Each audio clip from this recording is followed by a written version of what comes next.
Cool. Okay, so does everyone have the little information sheet?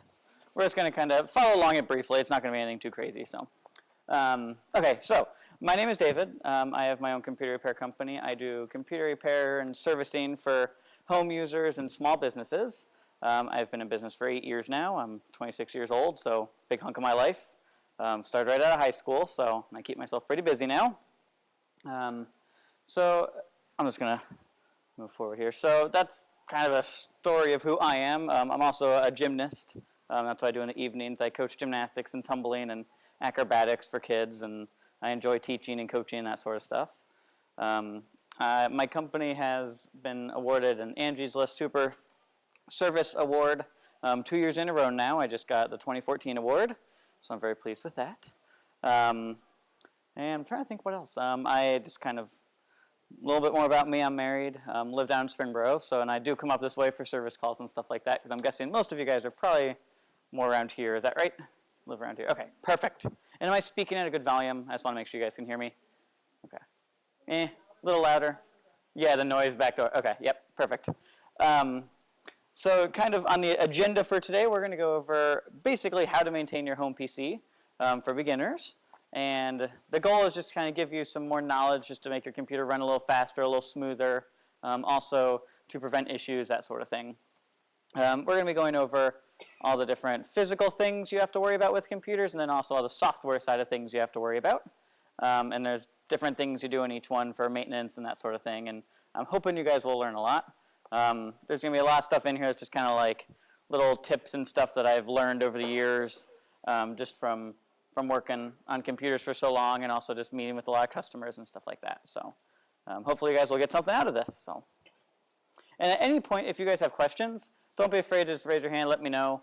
I'll be more than happy to answer those kind of during, or if it's like a question that's more specific just to like your setup or something, I can stay after a little bit and answer those questions. So my wife is working right now, so I got nothing better to do, so I'll hang out for a while, so we'll be good. So, okay, cool. So the hardware side of things is basically anything that you can physically touch on the computer. It's the tower itself, the projector is considered hardware, laptops are hardware, power strips and all little parts on the inside are all hardware. They are basically what physically allows your computer to be there. You'll see computers as big as, this isn't a computer, but you can see computers like as big as this now. They exist, and people use them for different applications and stuff. Computers come in all sorts of sizes and shapes and stuff like that. 25-ish% of computers can be resolved by screaming at them. No, by by checking your cabling and restarting it, and also checking your internet provider to see if they have outages. Just the other day, I was at my parents' house having dinner, and of course, hey Dave, got a question for you kind of thing comes up at dinner. And it turns out my mom actually just kicked a cable on the back when she was sitting at her computer, and that's all it was, but you know. So it's always good if you're having issues, number one, to check the cabling. And then number two, you can restart the computer. That always helps. And then if you're having like internet trouble, if you call the internet service provider, which Time Warner Cable or AT&T or UVerse, those all ring a bell to you guys, I'm hoping. Perfect, okay. Those are your internet providers. They would allow you to access the internet and get onto websites. And then the next thing is dust.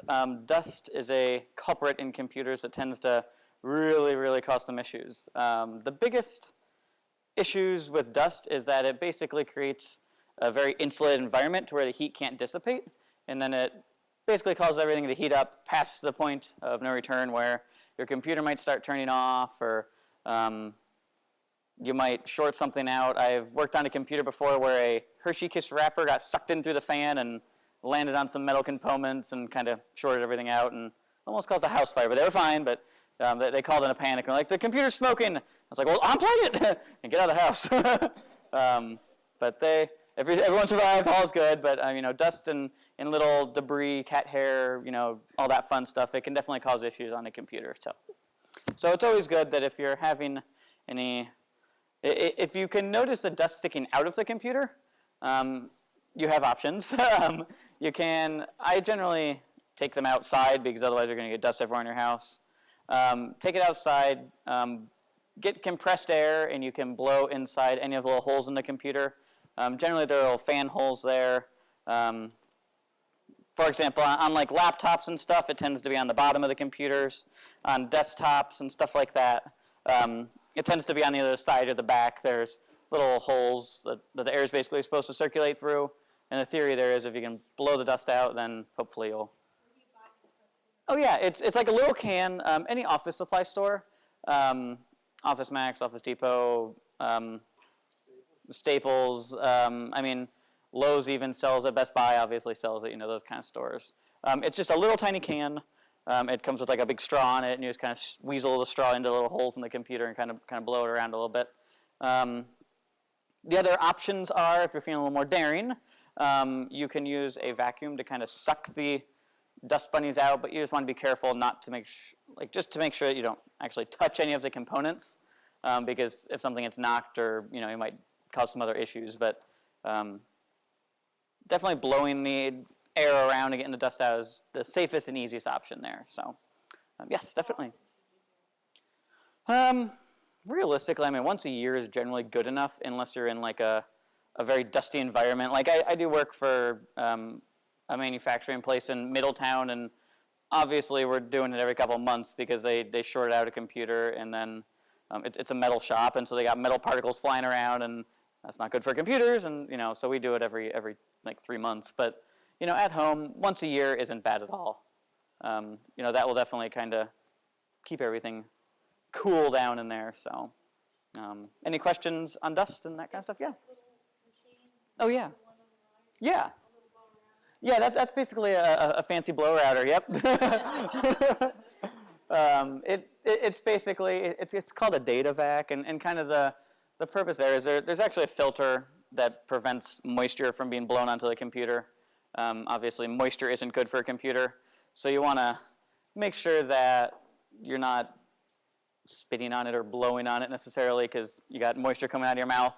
But that little vacuum, it's just one that I use, and yeah. It's like a $80 tool kind of thing. I wouldn't expect you guys to buy that, but just like a little compressed air is good. Yes? What about laptops? Back off the laptop and blow it? Yeah, good question. On a laptop, generally, if the battery will pop off, on most laptops they do still, you can take that off, and you're still just going to see plastic. You can't really easily get into a laptop, but generally on the side of the computer, like let's say this is your laptop right here, or a little cheeseburger puzzle. Or sandwich. So let's say this is the back of the laptop right here, and here's the side, and then there's the bottom, and the top's up here. Generally, there's different access points across here. They're like little vents sort of thing, little, kind of like in your house. And then also on the side, there's generally some of those too.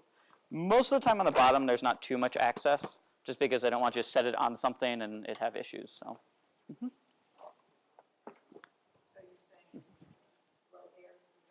Yeah, the little vents on the side or on the back are generally a good idea. Yeah, generally you shouldn't have to take anything apart. I mean, on like a desktop computer, if you're feeling comfortable with it, you can slide the panel off. There's normally just one screw holding that in. It just opens up just like that, and you'll see your dust very easily. Otherwise, you can just blow it in the holes, and that will generally accomplish the same thing. So. Okie dokie. Moving on to power strips. This is a item that is not thought about too much, but is very relevant right now because it's spring and we're getting a lot of storms. Old power strips, such as this guy, I removed him from a house that got struck by lightning. It did nothing to protect their computer because it is just a power strip. It had no surge protecting or anything like that in it. I'm assuming you guys probably have a lot of these. I do too. I'm guilty still, just on like non-essential stuff, but. Just power strips, they're not necessarily good for computers because if something happens to another device in the power strip, or your house gets struck by lightning, or someone hits an electrical pole or something nearby, it will send either like a surge down the line, or like a brownout where the power kind of dips down a little bit, but it still is on. Like your lights will kind of dim down and turn on. I'm sure we've all seen that. That's horrible for computers. Basically, it just helps things It basically just, hurts them very badly, and it'll start their decay a lot sooner than it normally would. So your better options are what would call a uninterruptible power supply, a UPS. If you go to any store, once again, if you say I need a UPS, they'll know exactly what you're talking about. But it's basically a battery pack for computers, and it takes the power in from the wall, and you plug it in just like normal. It looks like this, but it's a little bigger, a little bulkier, a little heavier. So you plug it in, and then your computer and essential electronics plug into that. So like you would use one of those for like your sunk pump in your basement also, potentially to keep that thing running. But basically, if the power goes out or it dims down or it flickers or something like that, the uninterruptible power supply will basically keep the electronics running that are plugged into it. And the theory there is that, if the power dies or flicks off or randomly, goes low and gets high again, it won't hurt the computer. It'll just keep it all even because it's running from a battery as opposed to straight from the wall. I think, go ahead, yes. One of those uninterruptible power sources, is that good for like TV sets and telephones and all that kind of stuff? You can, they have like, yeah. Which they told me that it was a power surge protector. Okay. Mm-hmm. But It fried or something. It fried my cable box and one of the HDMI ports on the TV. Oh, yeah. The uninterruptible power supplies are better than just a surge protector. You can get just surge protectors, but they work and don't. It's kind of hit and miss. I just unplugged my TV. Yeah, the expensive stuff I unplug, I'll be honest with you. My TV and my main computers at the house, I generally just unplug them, but yeah. Go ahead. Mm-hmm. Generally like 5 to 7 years, and it will actually say you can buy them for 2 years, you can buy them for 15 years, depending on how much you want to pay and stuff like that. But you're looking at. Okay, do you?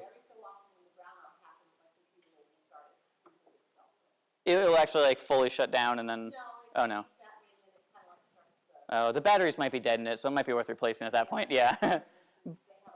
Yeah, they do have a life. Yeah, that's for a normal one. Yeah, I mean. Every 5 years, you might want to replace it, but and you're looking at like $50 to $100, so you're not spending a whole lot of money, but it can save you $800 for a new computer. So, in my opinion, that's one of the best things you can do, especially now, because we've had so many storms lately, and it's been very crazy. So, I was very busy last week because of people, houses being struck or someone hitting a phone pole or something like that, and sending surges down the line. So. Mm-hmm. Correct, yes. Yeah. I mean, think of it like this. If as long as there's a line coming from the wall to your computer, something can happen to it. Obviously, the best solution would be to unplug it. If you have something essential that you're worried about, go and unplug it. It doesn't hurt. Or unplug it before you go to bed if you know there's going to be a storm overnight or something. So, Any other questions with the surge protector stuff? No? Okay. Perfect. All right. The last, I call this a physical, but it's kind of software, but rebooting the computer. Rebooting the computer is like one of the best things you can do for it. If it's ever running slow or it's acting up or you're getting weird errors or you're getting pop-ups or something like that, or it's kind of like flickering, sometimes screens will flicker, stuff like that. Rebooting the computer is really, really, really good. It basically clears everything out and makes it restart from scratch. So if I go over to someone's house and they haven't rebooted it in like 3 months, and there's a way to tell that, I'll tell them to reboot it at least once a week is kind of the go-to time frame for that. Now, if it pops up and says it needs to reboot on Monday and then it also wants on Tuesday, go and let it reboot. It's not going to hurt anything, but it's really, really good to do. It just, like I said, clears everything out, gets everything going. Yes? How do you reboot? Yeah, definitely. So on most computers, you're going to see. You have a laptop, okay. Is it fairly new? Or? A couple years, okay. My guess is it's probably running Windows 7 then. And at the bottom of your screen on the right, where your start button is, and this is pretty much for everything except for Windows 8, which I'll tell you how to do that one too. But on Windows 7 or below, on the bottom right, you'll have your start button, and then just go to shutdown, or you can also hit restart or reboot. It says restart on there. Yeah, it means rebooting. Yeah, sorry. Yeah, you're basically shutting it down and powering it back up, but you don't have to you don't actually have to turn it all the way off and then turn it back on, and that's perfect. Yeah. My dining table Perfect, and that's perfectly acceptable and fine, yeah. Because I don't have any space for it. Yeah, that's perfectly fine. That doesn't bother. Yeah. AT&T, and I relate the word reboot to the little box. Oh yeah, it's a little box that they provide. Yeah. Is that the same? So I guess like restart and reboot are used interchangeably. It's basically cycling the power. So like when they tell you like reboot that box, you're pulling out the little power plug and you're plugging it back in, right? Yeah. So you're cycling the power of it. So same words interchangeably. Yeah. Yeah, because TV takes forever. yeah, sometimes you got to reboot your TVs and stuff, and yeah, it can take a while. I don't know. Quite a while. Quite a while potentially. Yeah. I mean. 10 minutes maybe. Oh wow, okay, yeah. I mean, your computer, if it's running well and good and you're not having many issues with it, it should, from like turning it, so if it's completely on, within about 4 or 5 minutes, you should be up and running fully, no problems at that point. So, 3 to 5 minutes. I mean, anything above that means there's obviously some other issues or something going on in the background that we would just have to address. So, yeah. So, I don't want to get too technical on the parts of the computer, but there's something called the RAM, and it stands for Random Access Memory. And what that is, it's these little chips, and in a laptop they're about half the size, and in a desktop this is what they look like. And basically what these are what allow the computer, it's called the short-term memory, and it allows the computer to multitask. Like restarting the computer, it clears these out and allows it to kind of start from scratch. So that's really, really good. The more RAM that you have, which is the more chips or the more capacity it has, the better it can think and the more like clear-minded it is. So kind of like, in the morning you need a little pick-me-up of coffee. That's kind of like what rebooting would do. It just kind of clears your mind and gets everything focused again, is pretty much what that does. So, yes. I've heard both ways. You should leave your computer on all the time, but we shut ours off at night. Is that Yeah, well, so it used to be, computers have one moving part in them now most of the time. Well, they have one important moving part, which is a hard drive, which stores all of your information on it. It's wear and tear on that. It used to be like they might last 3 years, and turning it off every night was a good thing to do. But now that computers have progressed so much, and some of them don't even have any moving parts in them anymore, including fans and stuff, and so they tend to, I tell people if you're using it more than like 3 times a week, you can leave it on a couple days. It's not a big issue. More than 3 days a week. It doesn't hurt to turn it off every once in a while, but you don't want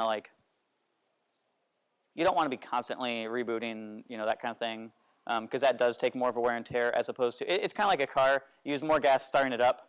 It uses more thinking power, and it takes more away from the computer. Like if it has a life, every time you turn it on, it's hard on the computer to turn on, because then everything has to spin up and kind of start working. I say use it around your habits. If it's convenient to turn off all the time, go for it. If it makes sense to leave it on and just walk up and use it, go for it. It doesn't affect it too much anymore like it used to. It used to be really hard on the computers though, but yeah. So, does that make sense? Okay. Which mode would you leave it on? With the sleeping or? Yeah, either sleeping, or you could just, like my desktop at home, just the screen turns off, but then when I walk up and hit a button, it wakes back up, and I just have to type my password in. My laptop,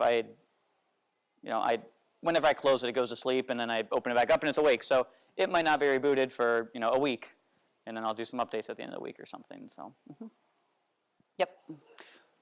Okay, cool. So then we're going to move on to the software side of things. I think we're doing pretty good on time.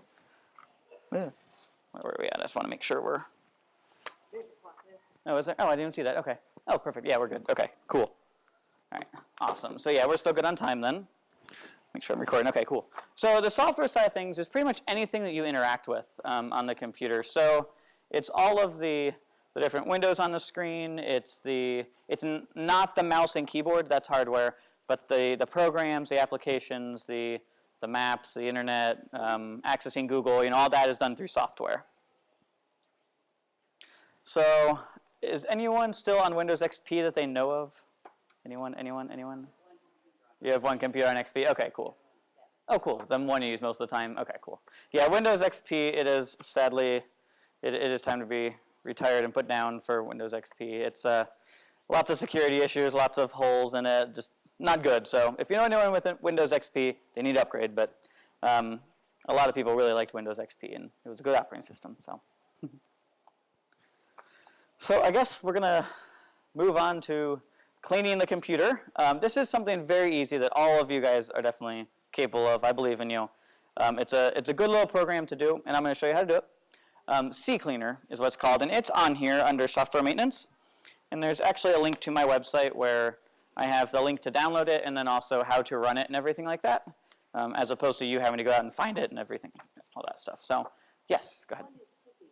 Yeah, this is what helps with cookies and stuff like that. So cookies themselves are basically little files from, let's say you're browsing yahoo.com, and you make a change to your homepage. You want it to always show like local stuff, or you want it to show in a certain color. A cookie is what allows your computer to remember that you only want Kettering News on your Yahoo homepage, or that you want a color of a website, or different stuff like that. It's basically like settings or tracking information, which sounds bad but isn't always bad.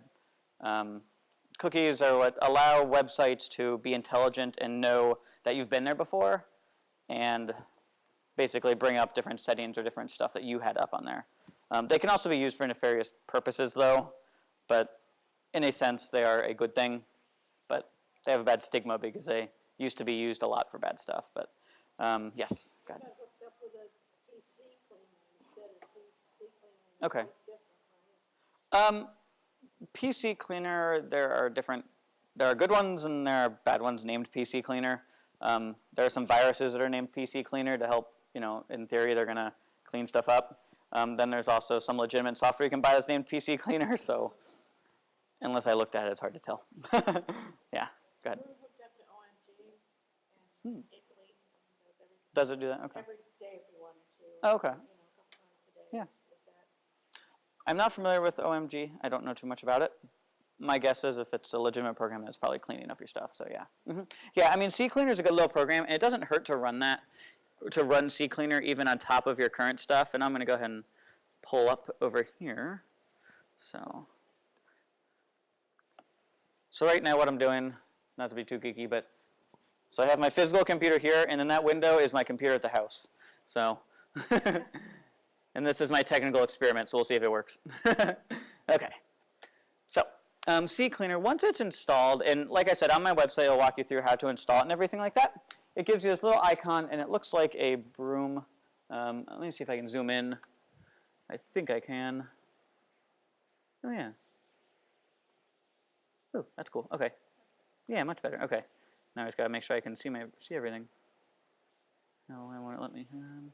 Now let's try this. Okay, that's doable. Okay, so that's a little better. Okay, so CCleaner, it's a little icon. It looks like a C with a little brush on there because it's clean out your computer.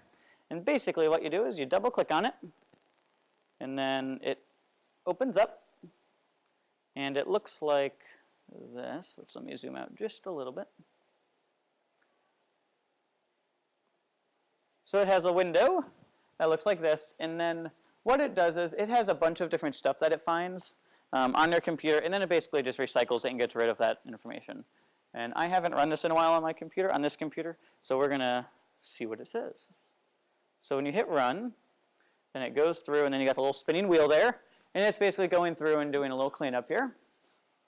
So it cleans out your recycling bin, all the cookies, all your history, temporary files, recent document selections that have been opened. It doesn't clear out documents, but it just gets all the extra junk to go with it in the back over there. Yeah, if you go to my website under software maintenance, there's a link. It says layer2computers.com/CCleaner, and that will walk you through with actually how to download it and get it installed and everything like that. But essentially, it's just like installing any program. You just download it, run it, and then you hit next like 3 times, and it goes in, and then you get to this point. Yes? Is that different from this cleaner? It's different than Disk Cleaner, yeah. CCleaner is a third-party tool that's developed by a company. It is a for-profit company, but the free version works perfectly fine. Disk Cleaner goes in. It's kind of Windows' attempt at it, but it just doesn't work well. CCleaner is more comprehensive, better. It works on all operating systems, Windows and Mac and everything like that. Yes, go ahead. When I do Mhm. Is that the same as this, or is it just getting rid of like the cookies and? Yeah, clearing the history. There's like a database on your computer that says what you've been to. That's all that's doing. So this is a lot more comprehensive and a lot better. This program, I mean, if you use it, you know, if you're on your computer every day, you can just run it right before you turn off your computer, or run it as you're walking out the door. It should only take, the first time it might take like 10 minutes potentially if you haven't used it in a while.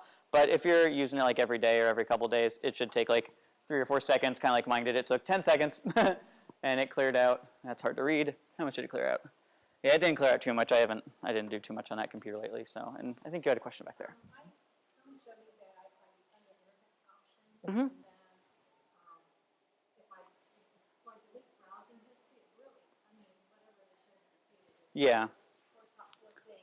Mhm. And then if I, the other day I delete that, it's really helped my computer a lot, but that's not the same thing. This does that plus more. Yeah, I mean that's effectively doing the same thing. That's doing like, it's hard to read, but this says temporary internet files, history, and cookies, and then recently type URLs. That's what those 4 things are, but it's doing 10 more, 15 other things also. So, yeah. Yes, go ahead. Is clearing out your history, does that remove cookies? History and cookies are 2 separate things. The history. Think of the history like I don't have a book here, but think of the history. Yeah, it's like the table of contents of where you've been, whereas cookies are basically tracking or used for modifications of different websites and stuff like that, yeah. They're kind of like little crumbs that are put on your computer just to say, like, you've been here and maybe you made a change or a little tweak or something like that. Or it could even just be advertising material. So, yeah, so CCleaner is a great little program, though. Basically on CCleaner, I mean, if you run it every couple days, if you know, at least once a week is kind of what I recommend, and that will help speed things up and kind of get everything going for you. Let me zoom out again here and see if I can. Do you guys want me to go ahead and like download and install it? That way you guys can see it. And then, yeah, okay, sure, I'll do that. I think I can find it. All right, let's. Yeah, I'll make it bigger once I get to a point to where it's going to be useful to you guys.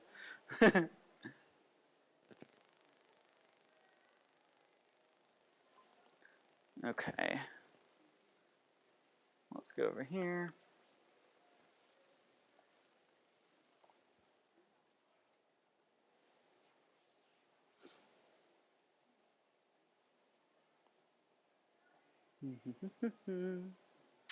Okay. We'll see if this works. Okay, so here, this website that I have up right now, I hate that the colors are like that, but needless to say, it's the website that is on the little piece of paper here, and there is a link, and this will basically tell you, okay, here it is, right here, you can download it right here, so I'm just going to click on this button. Okay, this is a safe site. Yeah, that's my website, yeah, I make it clean. Yeah. Yeah, the link is clean. You have no issues there. And then you only need the free version right here. It pops up. That's really hard to see. Maybe I can make an adjustment. That doesn't help at all. Let me zoom in. Okay. Yeah, there we go.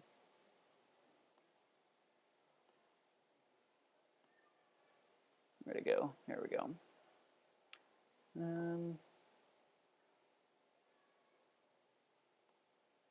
Yeah, well, let me kind of browse around there. Okay. Needless to say, they provide a free version and a paid-for version.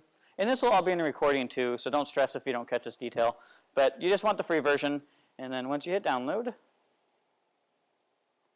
then, let me jump back out of here again and go back to... Basically, it's going to download to your computer.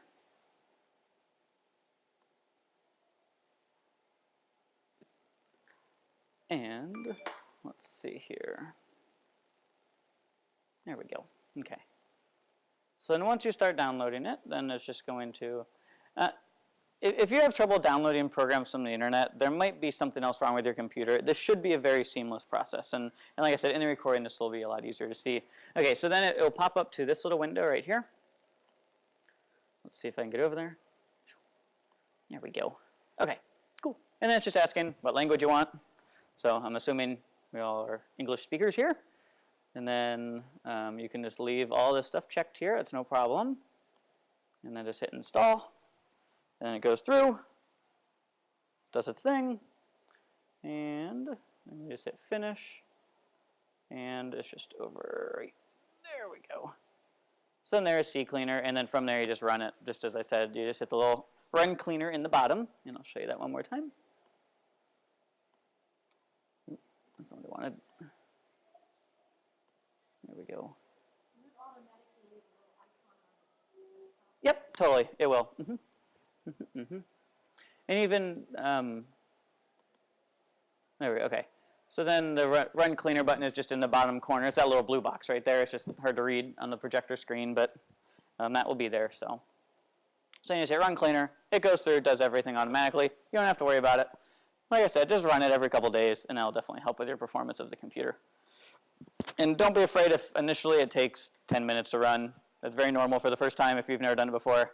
Because obviously over the years of having your computer, you might have 5 years of junk built up on there, and it might delete, you know, hundreds of thousands of files that are just sitting there doing nothing. So, any questions on CCleaner? I know that's a big overview there, but yeah. Okay, cool. Oh yeah, go ahead. Yep. Yeah, Avast is virus protection. CCleaner is just getting rid of all the junk, which we're going to go over virus protection stuff later. Yep. So if I had files and there was old stuff, it would delete them even if I didn't want them to? It's just going to it doesn't delete your personal files. It's just going to delete all the automatically created clutter on the computer. Yeah, so like if you have a bunch of documents on your computer, it will not touch those at all. They will still be there. There's no reason why it would ever do that. So, and I've been using the software for, gosh, it's been in existence since I've been in business, so 8-9 years. It's a very good, reputable little company. So. Yep. So then one of the biggest questions I get is defragging and if you need to do it. Defragging is basically, it's like, let's say, it's actually a puzzle. It's a perfect example. So in your computer, on your hard drive, it stores all of your data, and think of it like a puzzle. So some of the pieces might be over here, some might be right there, some might be right there. But what defragging does is it organizes all those puzzle pieces into a complete picture to where your computer can easily read them. It allows your computer to access it faster. If you have an older computer, you might hear it kind of like clicking, like click, click, click, click, click, you know, right as it's trying to access a document or a picture or something like that. That's generally the hard drive trying to read all the data everywhere on it. But defragging, it puts it all in order to where it's basically reading from, you know, all the files are very easily read. They're all in line. They're all organized, everything like that. If you have Windows 7, Windows 8, Windows 8.1, or Mac, it does it all automatically. Even on Windows Vista, it's supposed to do it automatically, and sometimes it does, sometimes it doesn't. It's a little bit moody on Windows Vista, but defragging, it's not something you have to stress over, not something you actually have to do most of the time. There are specific cases where I might go in and look at it just to make sure it's working, but otherwise, generally it's done automatically, and you don't have to worry about it. And even on new computers that come with something called a solid-state drive, you don't have to do it at all because it actually hurts stuff. So you don't really want to go in and mess with those settings anymore on new computers. You just want it to handle it automatically in the background. So defragging, no need to stress over it. Don't worry about it. If it pops up, just ignore it at this point, unless you have like an old Windows XP computer. Any questions with that? Yeah? Yep. No need to stress over defragging. Next thing we're going to look at is updating software. How many of you guys have seen like Java pop up and need an update? Or what about like Flash Player? Okay, an Acrobat Reader and those kind of things. Okay, cool, good. Those are good pieces of software that need to be updated, but if you hit the wrong thing, it could mess stuff up. It's a great idea to do those updates. Basically, the reason, does anyone know why companies send out updates for software? Any ideas? Fix problems in it, yeah. Whether it be just like when you click a button it doesn't work, or it could be there's a giant security hole in it that could kill your computer. So let's say Java, they're always updating their software, like it seems like once every week practically, and sometimes it is.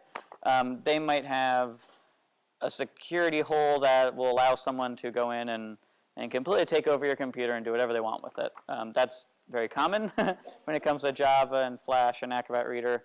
They're essential programs, like you need them on your computer, and it's always good to have the most recent updated version, but it could cause issues. So we're going to talk about like when you should update, we know why we should update, and also how often, and then also kind of how you know if it's a good update versus a bad update. So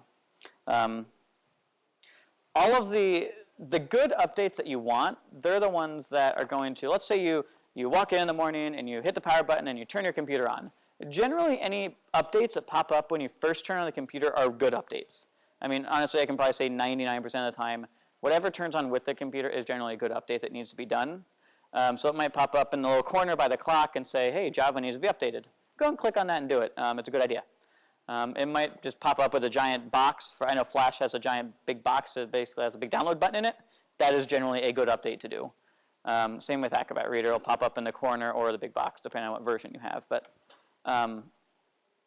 those things are great to do. Now, let's say you're browsing the internet and you're on AOL.com or wherever, or checking your email, and all of a sudden you get a pop-up and it says you need to update.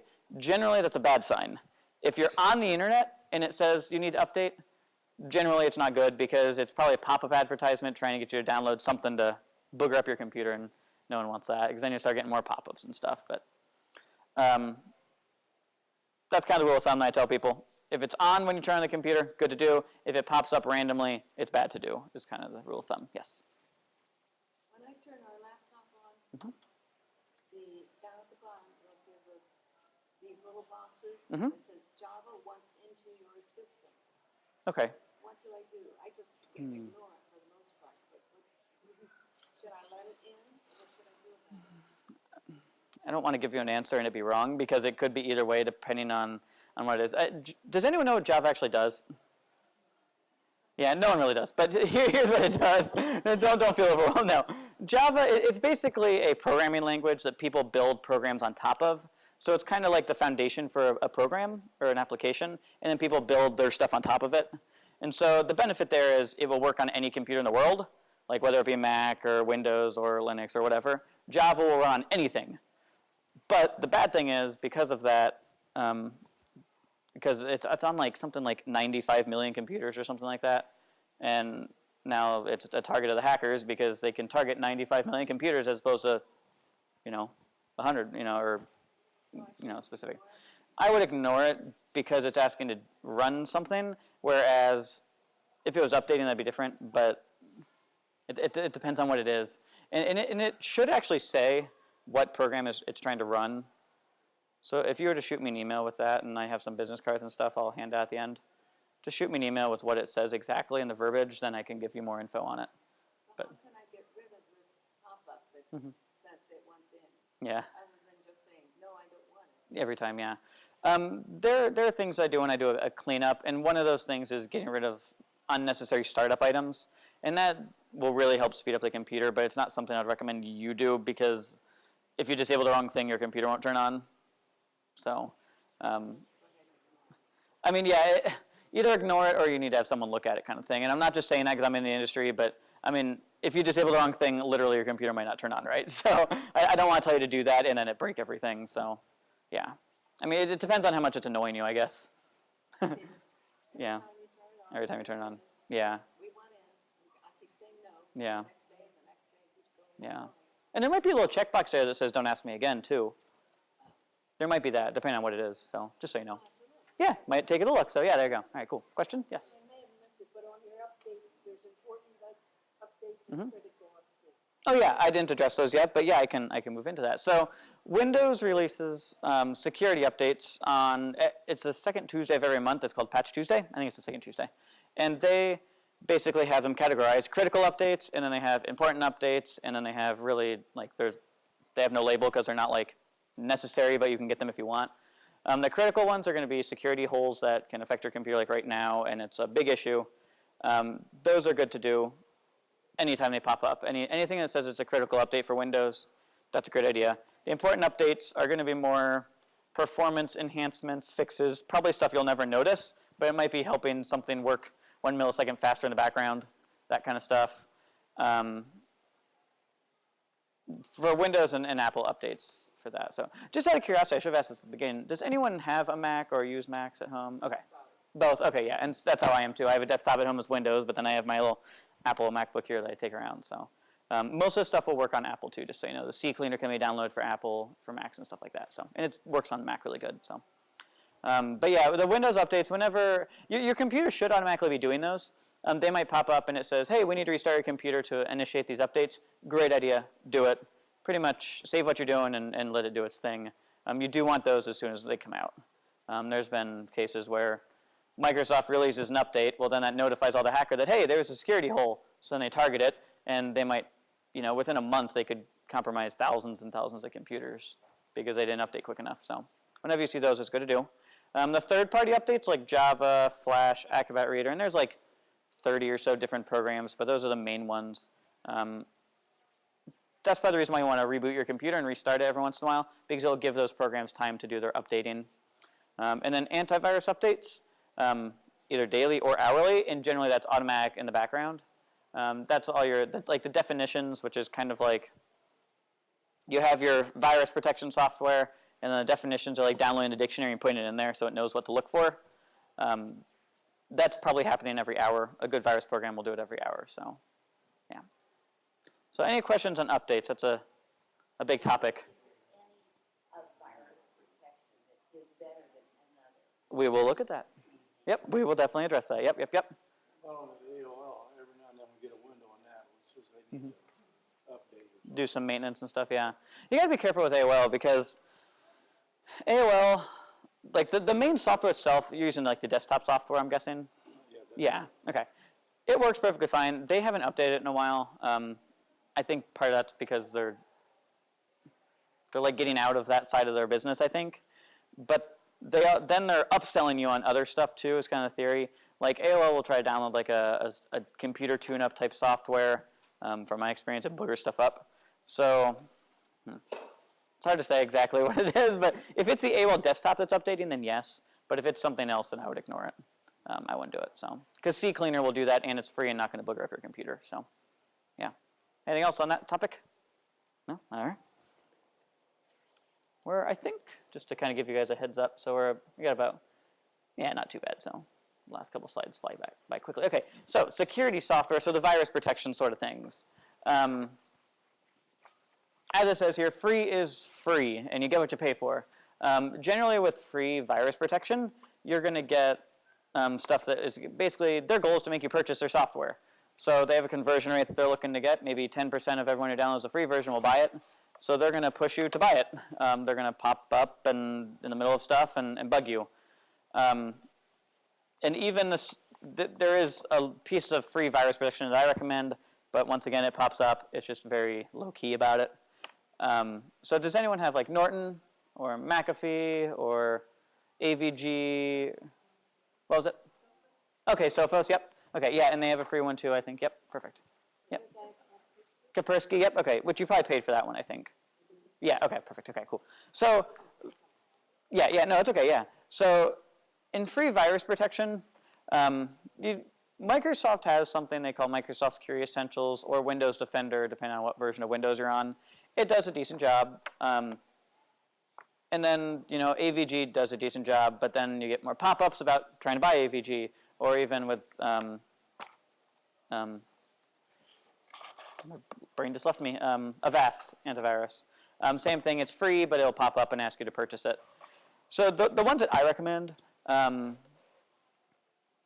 there's different options here. I have some different services I offer too, but Viper Antivirus, I have a service that's bundled with that one. If you can find Viper by itself, which I think the Office stores sell it. I don't think Best Buy does because they have a relationship with another company. But Viper Antivirus is a very good protection.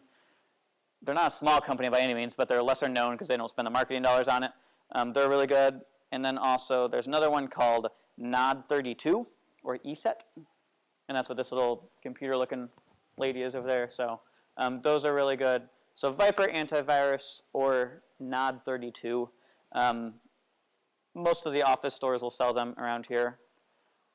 And then the other, and those ones, I mean, you're looking at like $10 to $30 for those for good virus protection. And then the other one that is free that works really well though is Malwarebytes Anti-Malware. It's the free version doesn't actively scan, but if you're having pop-ups and other issues, it might be a good idea to run that and download that. That will help you basically kind of clear things out. It's not automatic though, unless you pay for it, but I don't use it as that sense. I use it as when there's an issue, then I'll use it to clean up. But if you do pay for it, it automatically scans, and Malwarebytes is a really, really good program. So, yes?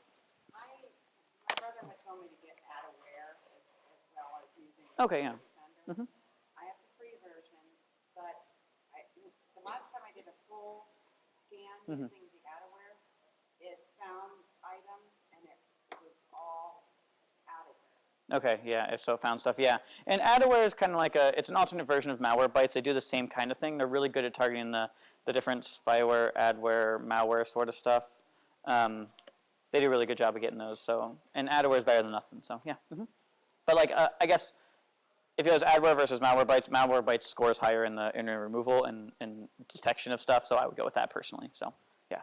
It's possible to have more than one version. Good question. Very good question. Yes, in short it is, yeah.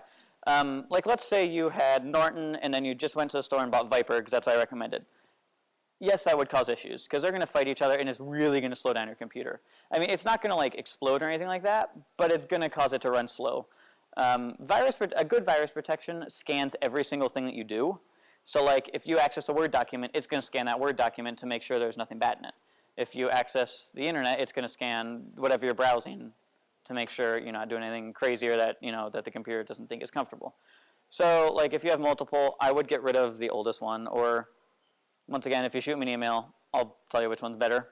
No biggie there, so. Yeah, go ahead, in the back. Every so often I'll be on the site, or go to the site, and it'll pop up and tell me some kind of security certificate. What is that like, their antivirus? Yeah. Yeah, good question, good question.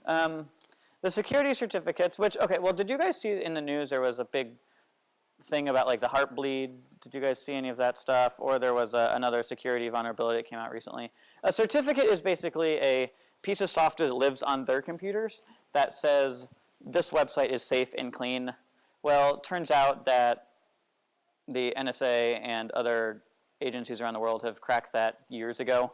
And so it really, what it does is it takes the traffic, like let's say I'm on my computer and I'm talking to my Gmail email, which is through a secure certificate. It basically encrypts it from here to there, but then whatever happens on their end, it could be unencrypted, which it was in this case. But it's like you would never purchase something through a website that doesn't have that little shield or certificate on it, because it's sending your credit card information. And so it's basically keeping out the low-end hackers, but anyone who really cares could get in very easily. I mean, yeah. That's 100% correct. There's nothing safe. Assume everything could be compromised, as we all know with our Anthem Blue Cross issues, and that was me too. Yeah. So. Well, that also yesterday on the news, they were talking about and all of the French TV networks were all at the same time. Oh, good. That's awesome. Well, and like the White House was just hacked. I mean, yeah, it's not as hard as it seems, and I think there Yeah. are countries that are well, having knowledgeable people Yeah. who work 24/7 to compromise other track people's it. computers. Yeah, totally. And I mean, America has its cyber army. It works in the Air Force. It's part of the Air Force. Back in a past life of mine when I was younger and bored, getting into stuff isn't that hard to do.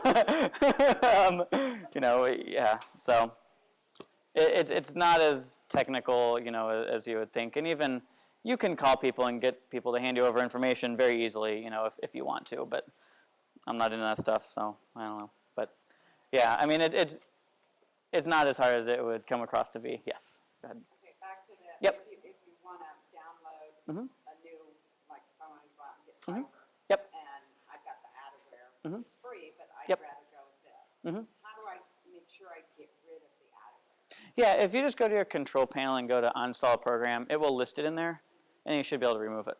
And that's all, If it's a legitimate piece of software, it should remove that way, yeah. Which I know that one's legitimate. But if it's not legitimate, then, Now to come back to that though, let's say Malwarebytes and then you have Viper. Those two running together is good, or even like Malwarebytes will work in conjunction with pretty much anything. The issue is when you're running like Norton and McAfee at the same time, or Viper and Norton, or like the big cumbersome virus protections. But Malwarebytes with anything else will generally run really well, because Malwarebytes does something very specific and it does it really well, and it's not going to interfere. So, yep. Any other questions on virus protection? Mm-hmm. No.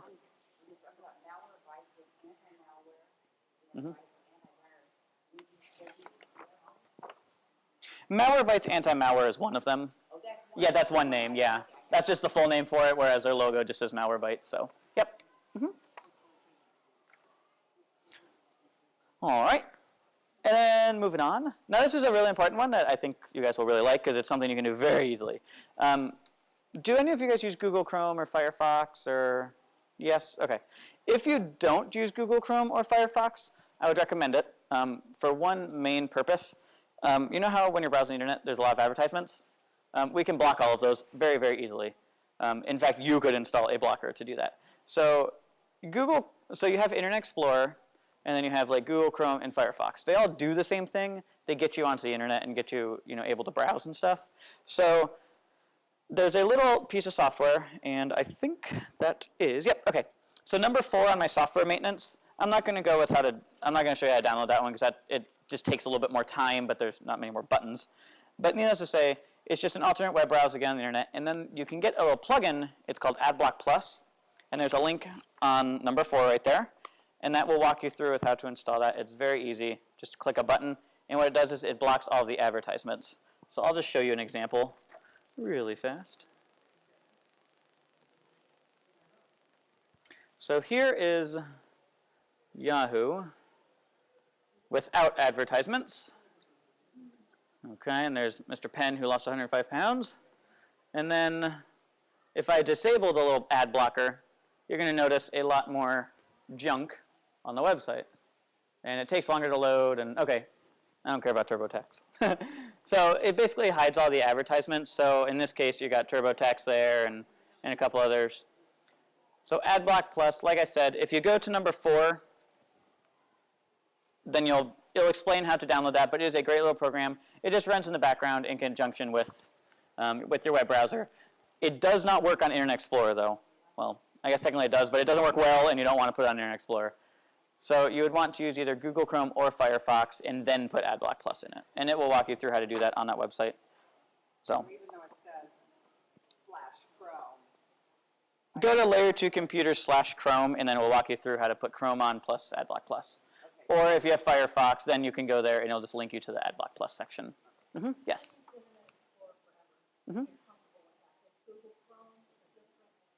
Look and feel a little bit. It's not too bad. It'll actually import all of your favorites and everything when you install it.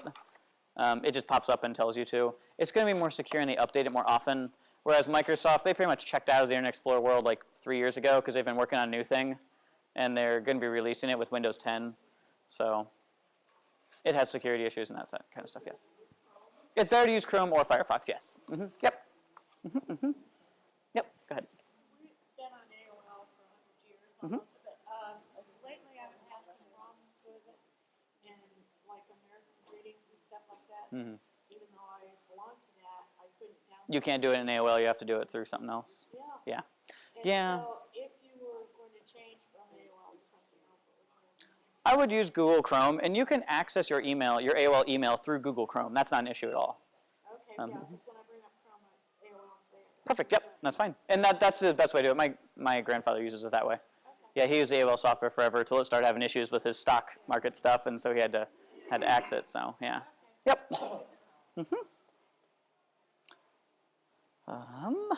Okay, cool. Does anyone back up their data? Anyone backing up data? All right, good. All right, we got a couple. That's good. That's good. Okay, cool. So kind of the rule of thumb with data backup, it's the 3-2-1 rule. You want to have at least 3 copies of your important data in 2 physical locations, and at least one of them should be somewhere else. So like at my house, I have all my pictures. I have them on I'm being a geek, I have them on my little server thing, and then I have them on my computer, like just my normal computer, and then I have them on a cloud service out on Amazon's web stuff.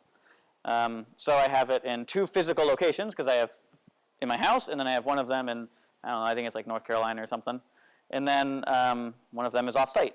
So I do meet the 3-2-1 rule. So kind of the idea is, like I said, you want 3 copies of your data in 2 locations and one of them somewhere else. And that could be easy as putting a CD in a safety deposit box at the bank.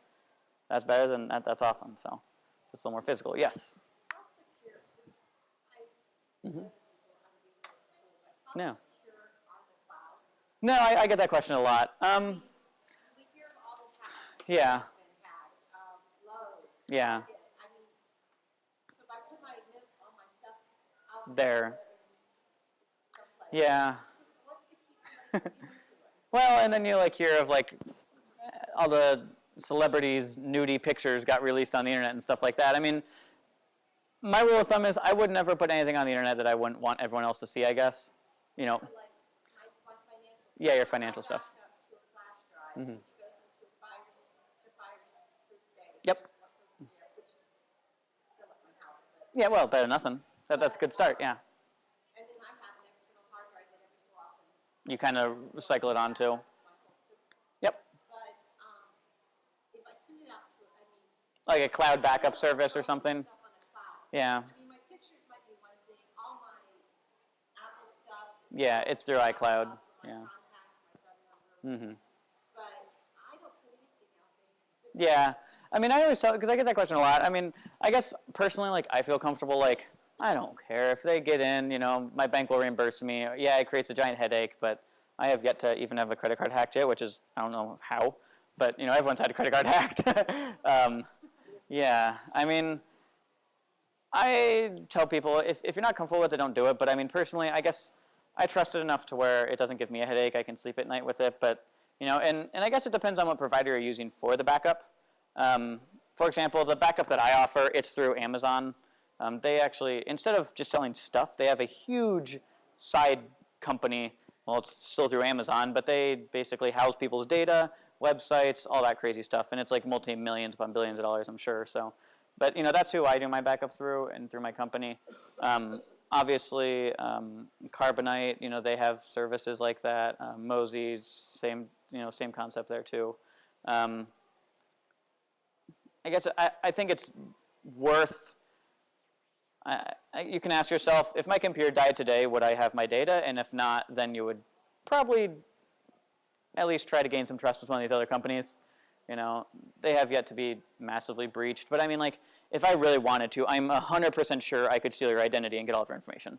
Like, if someone wanted to, it could be done very easily. It's just, is anyone targeting you specifically? Probably not. Yeah, I don't either. That's kind of my thought.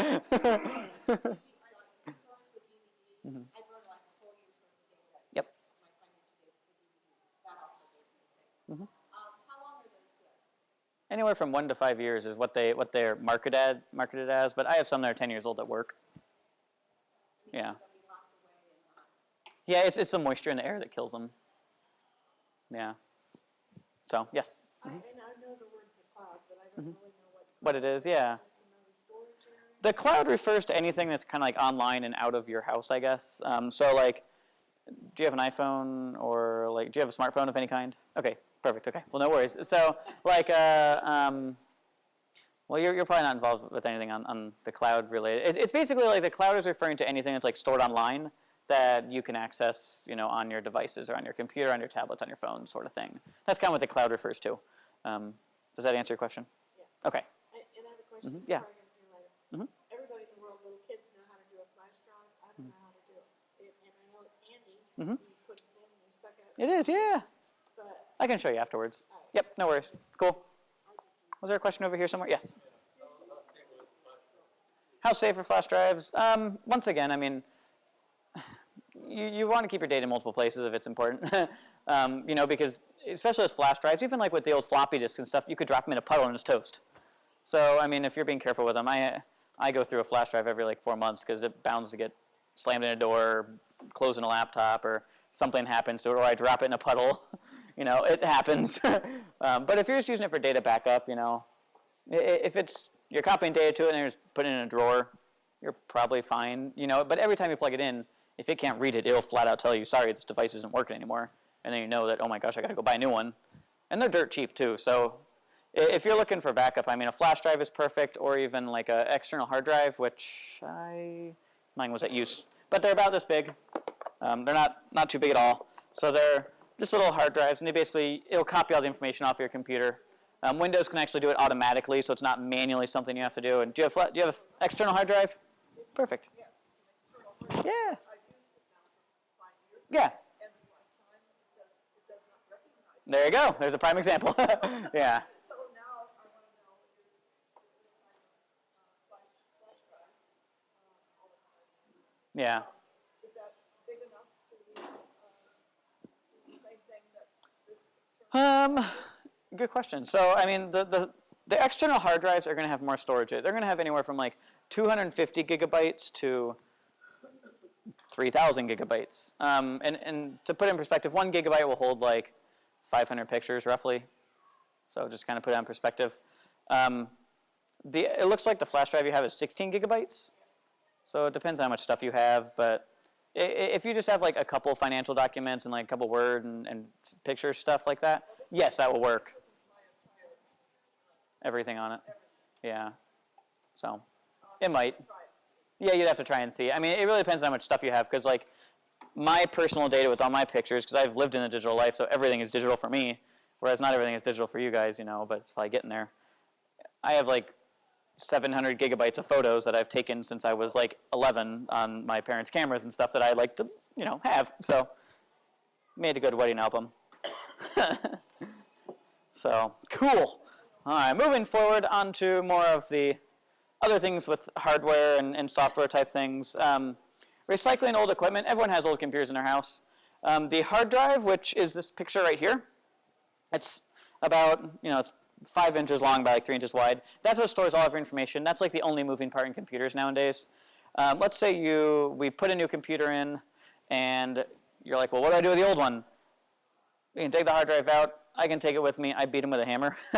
Or just give it to the grandkids and say, have fun, you know, whatever. Let them dissect it or abuse it or whatever.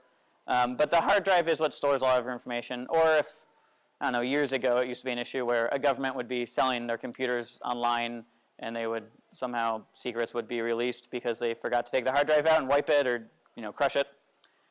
Assume the only way to completely delete data is by destroying the hard drive itself. Otherwise, data can be recovered most of the time. So. I mean, we could get it back if we wanted to. Yeah. Assume that the one way to get rid of it is by beating it with a hammer or a baseball bat. We play baseball with CDs, you know, that's fun too. Makes a big mess, but Goodwill or whatever. They only take them if the hard drive's out. They're supposed to refuse them otherwise. So I donate all the old equipment I clutter up from there, to there. I just take the hard drives out and beat them with a hammer. So. I can take a hard drive out of a hammer or out of a Computer, drawer, yeah. and I soaked it in water for a year, and then I threw it away. That'll probably do it. Okay. Yeah. I mean, they actually have recovered data from shipwrecks, though. Really? Yeah, they have. So How do you get it? I don't know how you get it out of an old laptop. generally, if you flip it over on the back, there's a couple screws, and there'll be the panel, and you'll see it in there. Okay. It's a little smaller. It's about half the size. It's like as thick as my phone, and like it's like that big. Oh. So yeah. So yep. Okay. So now we're going to go to the do and do not lists. On the do not list, to kind of keep your computer running smooth, and this is good for kids and grandkids and everyone.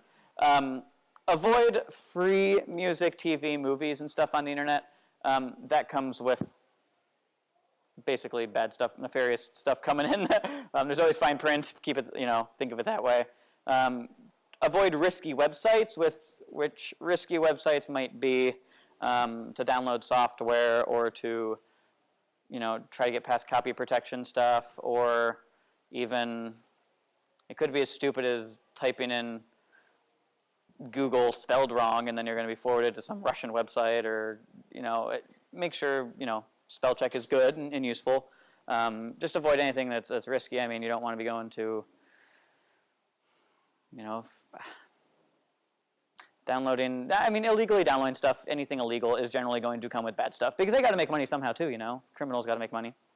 So organized crime is a big issue on computers. That's where all the viruses come from. Is sad to blame it on the Russians, but they're very smart people and they have nothing better to do because their economy is having so many issues. China, yeah. Have you guys heard of like the ransomware where it like takes all your files and locks them? There's literally no way to crack that at this point. So if that happens, you lose everything unless you pay them $1,000 and you might be able to get it back. But they keep ransoming you. Yeah, they ransom you. And they'll say, well, guess what? Exactly. So, you know, and or even like I've had people call me and they have that issue. So I clean up the computer. The computer's fine, but then we just have all this encrypted data. There's no way to get the data back. Once it's encrypted, it's pretty much spent at that point. They're using a military-grade encryption that unless you have the password that is 256 characters long with special characters, uppercase, lowercase numbers and everything, which at this point there's no easy way to get through that. So that's a big thing. And that's where that stuff might come in through like the random update messages, and that's why I was saying if an update message pops up when you're on a computer, like when you're browsing the internet and stuff, you want to avoid that update like the plague. I mean, if you can't get out of it, just restart, like go to start and shut down and shut it off and turn it back on. That's the best way to clear out that stuff. So, and then kind of the do list here is be careful what you download. Just make sure you know where it's coming from and what you're doing on there. I guess you're kind of blindly trusting me, I suppose, too. But the CCleaner in those programs are great programs. They're coming from a trusted source. I hope you trust me. You know, via what I've done and stuff like that. But just be careful where you download from and what you're downloading. The kids might see a shiny pop-up of a game. Generally, those comes with stipulations too, and they'll booger stuff up on your computer. Use a safe web browser like Google Chrome or Firefox with the ad blocker in place. That's just great to do. Any questions on there? Just kind of things to avoid, or not sure if it's good or bad, or yeah. Okay. And then just some easy upgrades that can be done. Two really big things that will increase the performance of the computer. Like I said, the RAM, which are these little chips here, if we were to upgrade the capacity of these or just put more of them in, most computers have like 2 to 4 slots for them to fit in. They kind of like fit in, just kind of like, they just clip in there like that. If we upgrade this, it allows your computer to think more at the same time, multitasking, different functions in the background. That really increases the performance.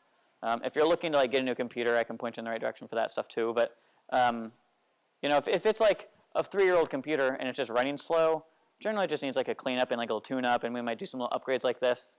I mean, you're looking at less than $100 to double or quadruple the amount of memory. It's a very cheap upgrade and very big performance boost on there. And then the other thing that helps with laptops a lot is upgrading the hard drive, because the ones that they put in there by default are just slow. Like I said, the hard drive is what stores all of your information, and basically they put one in that spins at, it's going to sound fast, but it's not, 52,000 or 5,200 revolutions per minute, but the faster ones go at 7,200 RPMs, and so they basically are able to read your data faster, kind of handle what you're doing on your laptop a little better. So, and that's a little more expensive. I mean, you're looking at like $150 to $200 depending on what we do, but you know, if you're if you're running out of hard drive space, which have you guys seen those little messages pop up where it's like you're out of hard drive space or you need to do a cleanup to free up space? Has anyone seen those before? Yeah, just kind of randomly. That's also what would if we upgrade the hard drive, that would prevent those kind of things from popping up. So, and any questions?